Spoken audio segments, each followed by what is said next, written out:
नमस्कार, खबर 1 मिनट देख रहे हैं आप और मैं आपके साथ रंजना रावत। चलिए देखते देश प्रदेश की तमाम बड़ी खबरें।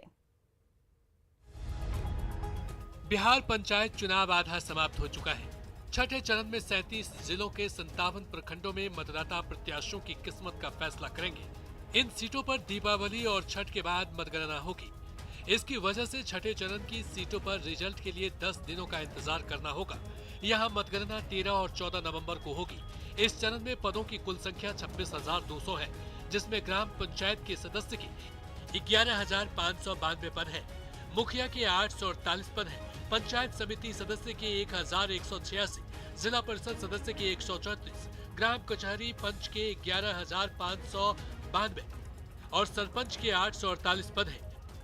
चुनाव को लेकर सभी मतदान केंद्रों पर सुरक्षा बलों की तैनाती की गई है।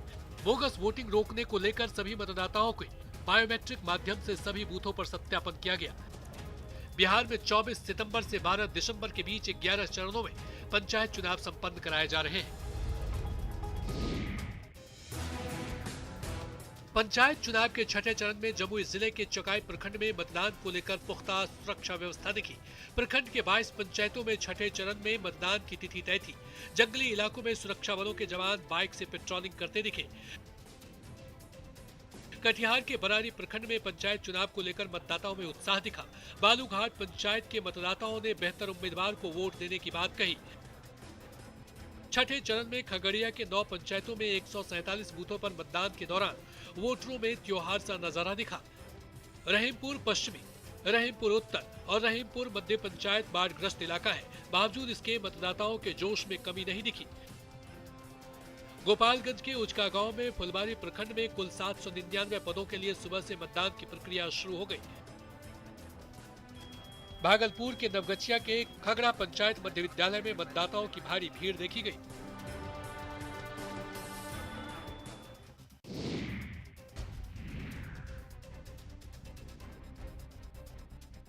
बिहार में उपचुनाव के नतीजे आ चुके हैं, लेकिन इससे पहले मतदान के बाद काउंटिंग में भी न्यूज 18 का जलवा बरकरार रहा। निर्वाचन विभाग में सबकी नजर न्यूज 18 पर टिकी रही। निर्वाचन विभाग के कंट्रोल रूम में अधिकारी से लेकर कर्मचारी तक न्यूज 18 से पल पल की जानकारी लेते दिखे। और निर्वाचन विभाग में जो कर्मी हैं उनकी निगाहें भी न्यूज 18 पर फिलहाल टिकती हुई नजर आ रही हैं। एक बार फिर से न्यूज 18 का जलवा बरकरार है। मुंगेर के आरडी एंड डीजे कॉलेज में वोटों की गिनती की व्यवस्था की गई थी। जब सुबह से ही मतगणना केंद्र पर लोग न्यूज 18 देखते दिखे। लोग न्यूज 18 से ही उपचुनाव से जुड़ी हर अपडेट पर नजर रख रहे थे। न्यूज 18 बिहार झारखंड में एक बार फिर से लोगों के भरोसे पर खरा उतरा है। उपचुनाव हो या पंचायत चुनाव, लोगों का भरोसा न्यूज 18 पर ही है।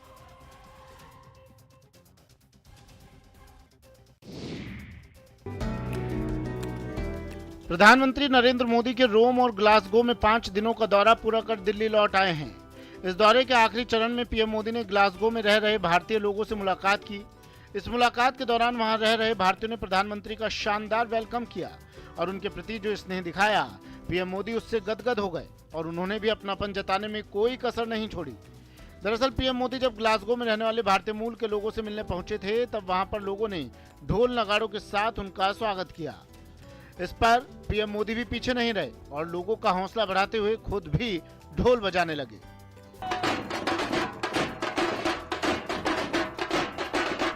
पीएम मोदी को अपने साथ देख जैसा उत्साह लोगों में दिखा, वही उत्साह पीएम मोदी के चेहरे पर भी नजर आया। वो बच्चों से बेहद अपनेपन से मिले। कई मौकों पर तो बच्चों के साथ वो खुद भी बच्चे बने दिखे, जबकि एक बच्ची को उन्होंने अपनी गोद में उठा लिया।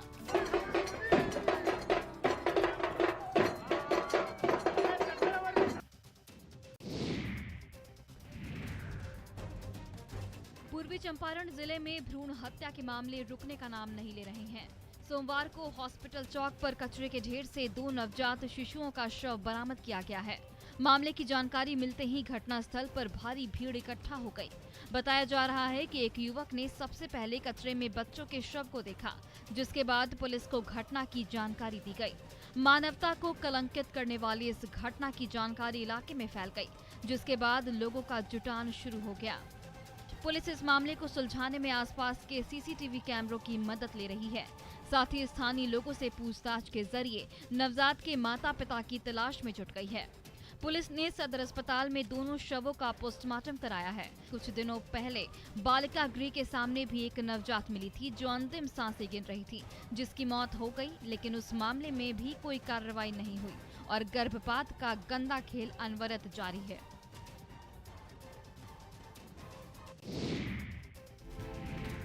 गढ़वा जिला समाहरणालय में पहुंचे इन स्वास्थ्य कर्मियों को देखिए। ये सभी स्वास्थ्य कर्मी की बहाली उस समय हुई थी जब कोरोना पीक पर था। घर वालों के मना करने के बावजूद इन्होंने नौकरी ज्वाइन की। कोविड के समय जान हथेली पर रखकर सेवा की। सरकार ने outsourcing company citizen foundation Ranchi के द्वारा जिले में 47 स्वास्थ्य कर्मियों को जरूरत के हिसाब से बहाल किया था, लेकिन आज जब कोरोना की रफ्तार धीमी हुई तो इन लोगों के हाथ में एक लेटर थमा दिया गया जिसमें लिखा है कि आपकी सेवा समाप्त की जाती है। इन सभी स्वास्थ्य कर्मियों में कोई एएनएम तो कोई वार्ड बॉय है तो कोई टेक्नीशियन है। ये सभी दौड़े दौड़े जिला समाहरणालय पहुंचे, बड़े अधिकारियों से विनती की, लेकिन कोई आश्वासन नहीं मिला। एक तरफ दीपावली में सरकार से लेकर बड़ी बड़ी कंपनियां अपने कर्मचारियों को वेतन के साथ बोनस देती हैं, तो वहीं दूसरी ओर गढ़वा में स्वास्थ्य विभाग को इन सब चीजों से कोई वास्ता नहीं।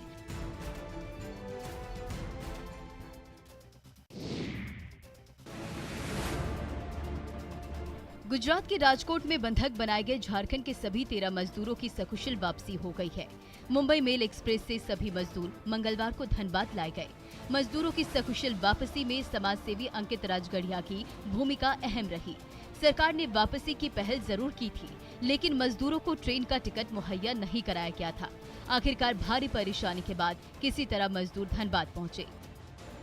दरअसल मनोज और राजू नामक व्यक्ति 15-15 हजार रुपए कंपनी से वेतन दिलाने का झांसा देकर पिछले महीने 30 सितंबर को राजकोट के ब्रेजा टाइल्स कंपनी में इन मजदूरों को लेकर गए थे, जहां सभी को बंधक बना दिया गया और जबरन काम लिया जाने लगा।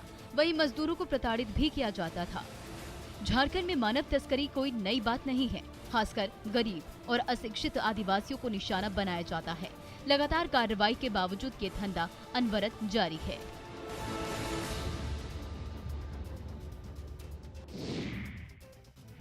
गलियां पक्की हो गई हैं, गांव में बिजली की भी व्यवस्था है। नल जल योजना के तहत पानी के लिए पाइप भी बिछा दिए गए हैं, लेकिन सीएम के इस महत्वाकांक्षी योजना के साथ मजाक हो रहा है। तस्वीरें राजधानी से सटे बाढ़ के वार्ड नंबर 15 की है, जहां हर घर नल का जल योजना का बुरा हाल है। यहाँ पर हर घर में नल लगा है, लेकिन उसमें जल नहीं पहुँचा है, जिसके कारण लोगों की परेशानी बढ़ी है। जिस जगह पर पानी आता है वहाँ पर महिलाएं सुबह से ही पानी भरने के लिए लाइन लगाती हैं। पानी को लेकर महिलाओं को घंटों इंतजार करना पड़ता है। इसकी शिकायत ग्रामीणों ने कई बार वार्ड मेंबर से लेकर विधायक तक दी, लेकिन कोई समस्या का समाधान नहीं हुआ। वार्ड में एक ही चापाकल है, वह भी खराब है। मुख्यमंत्री ग्रामीण पेयजल निश्चय योजना के अंतर्गत ग्रामीण क्षेत्रों में पाइप द्वारा शुद्ध पेयजल की आपूर्ति की जा रही है, जिसमें ग्राम पंचायतों द्वारा जलापूर्ति की छोटी छोटी योजनाएं चरणबद्ध तरीके से पूरी की जा रही हैं, लेकिन कई जगह पर इसमें घपला और घोटाला भी सामने आ रहा है। शिक्षा को बढ़ावा देने के लिए केंद्र और राज्य की सरकारें कई तरह के दावे करती रही हैं, पर झारखंड के गढ़वा में ये दावा गलत साबित हो रहा है और यहाँ छात्राओं के भविष्य के साथ शिक्षा विभाग खिलवाड़ कर रहा है। यहाँ एक शिक्षक के भरोसे लगभग 1000 छात्राएं हैं। लाख विनती और अपील के बावजूद यहाँ शिक्षकों की नियुक्ति नहीं हो पा रही है। 1000 छात्राओं पर एक शिक्षक का यह मामला गढ़वा जिले के रंका प्रखंड का है, जो कभी नक्सलियों का गढ़ हुआ करता था। यहाँ के अधिकारी जल्दी कार्यालय नहीं आते थे, लेकिन हालात बदले और नक्सलवाद बहुत हद तक खत्म हो गया। रंका में इस विद्यालय की स्थापना 1983 में की गई थी। नाम है परियोजना कन्या उच्च विद्यालय रंका। इस विद्यालय में करीब 1000 छात्राएं नामांकित हैं। कभी इस विद्यालय में शिक्षकों की संख्या दहाई के अंकों में होती थी, लेकिन आज हालात ये हैं कि महज एक शिक्षक के भरोसे 1000 छात्राओं का भविष्य टिका हुआ है।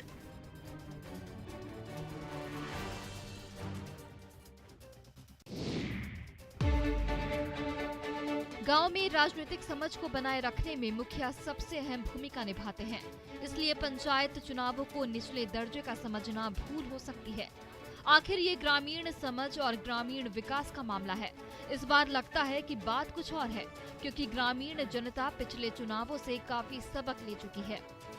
इस बार वे ये नहीं चाहते कि कोई भी आए और मुखिया का पद संभाल ले। जनता हर पहलू पर परख कर प्रतिनिधि चुन रही है। ऐसी प्रतिनिधि है रोहतास के शिवगंज की मुखिया श्वेता सिंह, जो इन दिनों चर्चा में हैं। श्वेता सिंह मूल रूप से एथलीट हैं और 24 साल की उम्र में शिवपुर पंचायत से मुखिया बनी हैं।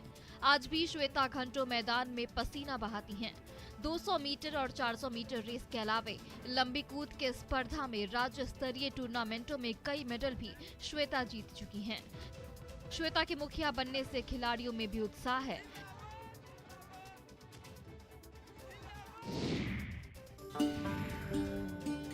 रंगोली के बिना दीपावली का त्योहार अधूरा होता है। जहां पहले दीपावली के मौके पर बाजारों में सिर्फ दिए और लाइटें दिखती थीं, वहीं अब हर तरफ दिवाली स्पेशल रंगोली दिखती है। रंगोली के एक से बढ़कर एक डिजाइन छाए रहते हैं। समस्तीपुर से आई इन तस्वीरों को देखिए। मैथिली संगीत की स्वर लहरियों के साथ रंगों के साथ खेलती महिलाएं जो अपने हाथों से खूबसूरत रंगोली तैयार कर रही हैं। दीपावली के मौके पर रंगोली बनाने के पीछे कई वजह हैं, जिनमें से खास ये माना जाता है कि घरों से नकारात्मक ऊर्जा दूर होती है। आमतौर पर लोग अपने घर के दरवाजे पर आंगन में रंग बिरंगी रंगोली बनाते हैं, जिसमें कई तरह के अलग अलग कलाकृति उकेरी जाती है। इस मौके पर आमतौर पर स्वास्तिक, कमल का फूल, लक्ष्मी जी का पद चिन्ह, मोर आदि के चित्र बनाए जाते हैं और यह रंगोली हर किसी का दिल खुश कर देती है। कहा जाता है कि प्राचीन समय से ही रंगोली भारतीय संस्कृति का एक अटूट अंग रहा है।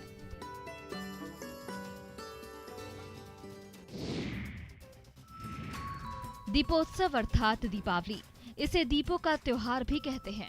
एक तरफ जहां चाइनीज लाइट की चकाचौंध ने परंपरागत मिट्टी के दीपक के व्यवसाय को प्रभावित किया है, वहीं दुमका में एक खास दीपक तैयार किया जा रहा है, जिसकी जगमगाहट पर लोगों की नजर है।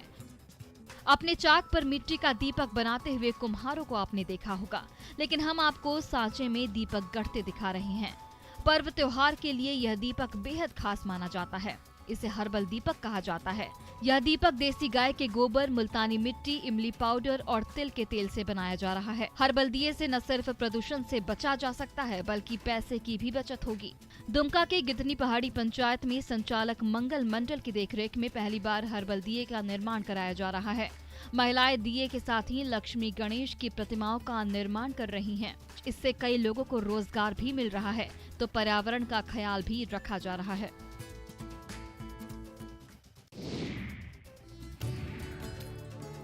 गोबर के दिए से इस बार घर आंगन रोशन करने की तैयारी है। पर्यावरण संरक्षण के साथ ही इस काम से रोजगार भी मिल रहा है। गोबर के ये दिए बनाने का काम कर रही हैं नवनिर्वाचित सरपंच। बेटा के पैनाल पंचायत की सरपंच बबीता देवी महिला सशक्तिकरण की मिसाल पेश कर रही हैं।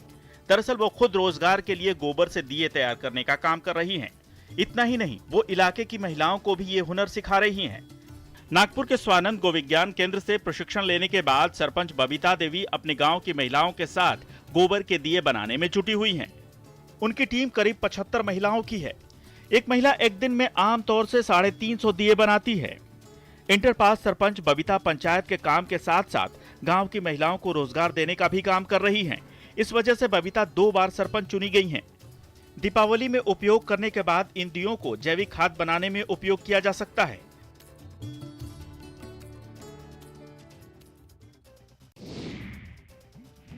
रोशनी का त्योहार दीपावली। दीपावली को लेकर लोगों में उत्साह दिख रहा है। इस दिन मां लक्ष्मी और भगवान गणेश की पूजा अर्चना होती है। मार्केट में लक्ष्मी गणेश की तरह तरह की मूर्तियां उपलब्ध हैं, जिसे लोग खरीद कर अपने घर लाते हैं और दीपावली के दिन पूजा करते हैं। जमशेदपुर के मानगो की रहने वाली सीमा कुमारी इन दिनों स्वदेशी के प्रति लोगों को जागरूक कर रही हैं। सीमा महिलाओं का समूह बनाकर गाय के गोबर से लक्ष्मी और गणेश की मूर्ति बना रही हैं। गाय के गोबर से शुभ लाभ और धूप बत्ती भी बना रही हैं। गोबर से तैयार करने के बाद सभी को पेंट किया जाता है, जिससे मूर्तियों में 4 चांद लग जाते हैं। एक मूर्ति की कीमत जहां 80 से 100 रुपए तक है, वहीं दिए की कीमत 2 रुपए से 5 रुपए तक है। सीमा बताती हैं कि चूंकि गाय के गोबर का काफी महत्व होता है और इसमें शुद्धता होती है, इसे देखते हुए सीमा गोबर से ही मूर्तियां और दीप बना रही हैं। सीमा के मुताबिक पहले गाय के गोबर को सुखाया जाता है, इसके बाद प्रीमिक्स पाउडर और गोंद मिलाया जाता है। गीली मिट्टी की तरह छानने के बाद इसे हाथों से गूंथा जाता है और फिर लक्ष्मी गणेश की मूर्ति बनाई जाती है।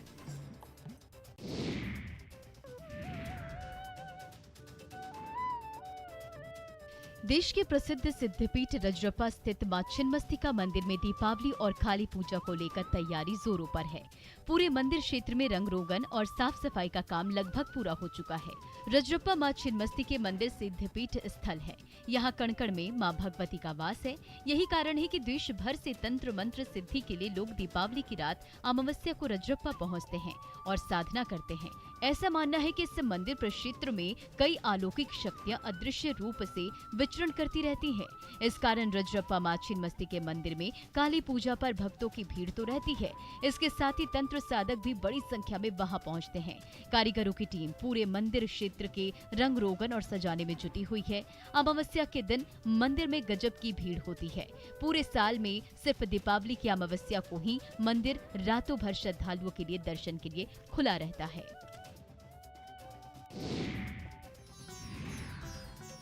जमशेदपुर शहर में काली पूजा और दीपावली को लेकर तैयारियां जोरों पर हैं। काली पूजा को लेकर जहां काली मंदिर की सजावट अंतिम दौर में है, वहीं दीपावली के दीप बाजारों में सजने लगे हैं। जमशेदपुर शहर में तकरीबन 100 से अधिक काली पूजा पंडाल बनाए जाते हैं। इसके अलावा काली मां की मंदिरों में भी काली पूजा की जाती है। जमशेदपुर के दाही घूटू मनोकामना काली मंदिर में भी सजावट अंतिम दौर में है। 5 दिन पहले से ही मनोकामना काली मंदिर के सदस्य तैयारी में जुट गए हैं। मंदिर को फूलों से सजाया जा रहा है। मंदिर का रंग रोगन भी लगभग पूरा हो चुका है। 1997 से जमशेदपुर के दाही घुटू मनोकामना काली मंदिर में पूजा होती आ रही है। इस बार भी कोविड-19 का गाइडलाइन पालन करते हुए काली पूजा मनाई जाएगी। मंदिर में रात के 12 बजे पूजा शुरू होती है। पूजा के बाद पुष्पांजलि होती है और भोर के समय भोग का वितरण किया जाता है।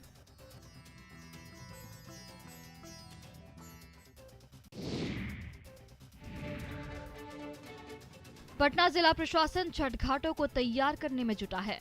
अधिकारी घाटों का जायजा ले रहे हैं। गंगा का जलस्तर अभी भी कई घाटों पर बढ़ा हुआ है। ऐसे में घाटों तक पहुंचने के लिए रास्ता बनाने के साथ लाइट लगाने की तैयारी हो रही है। जिला प्रशासन ने लोगों से घरों में भी छठ मनाने की अपील की है।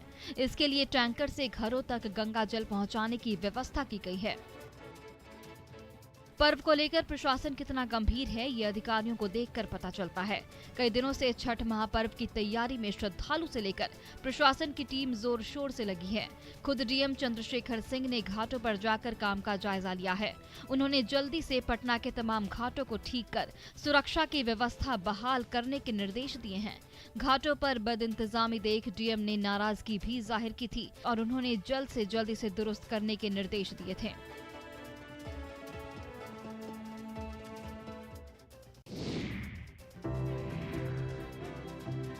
ठंड के दिनों में हर साल झारखंड के कई इलाकों में पोखरों, नदियों और चौरों के किनारे साइबेरिया, चीन, रूस, तिब्बत और मंगोलिया आदि देशों से बड़ी संख्या में पक्षी आते हैं। पक्षियों को देखने, जानने और पसंद करने वालों के लिए ये मनमोहक नजारा होता है। कई इलाकों में इन पक्षियों का स्वागत किया जाता है। साहिबगंज में उधवा पक्षी अभयारण्य में ठंड शुरू होते ही साइबेरियन पक्षियों का आना शुरू हो गया है। पक्षियों के आने के साथ वन विभाग ने उनके शिकार को रोकने के लिए कमर कस ली है।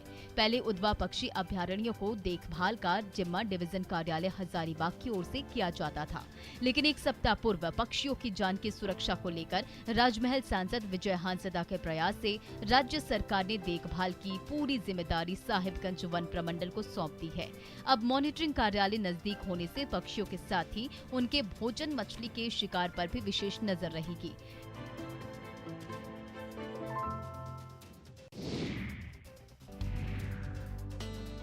गुमला के जिन इलाकों में जहां कभी नक्सलियों की बंदूक गर्जा करती थी और वातावरण में बारूद की गंध फैली रहती थी, आज वहां गेंदा फूल की खुशबू बिखर रही है।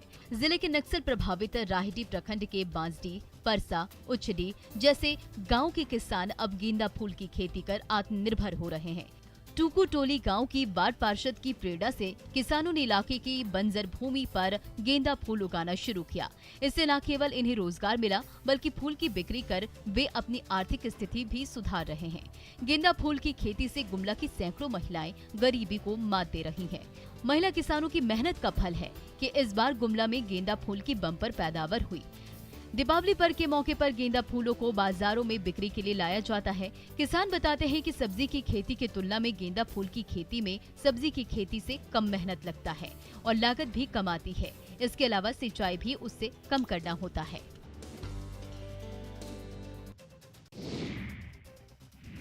और फिलहाल इस बुलेटिन में इतना ही। बने रहे आप न्यूज़ 18 बिहार झारखंड के साथ।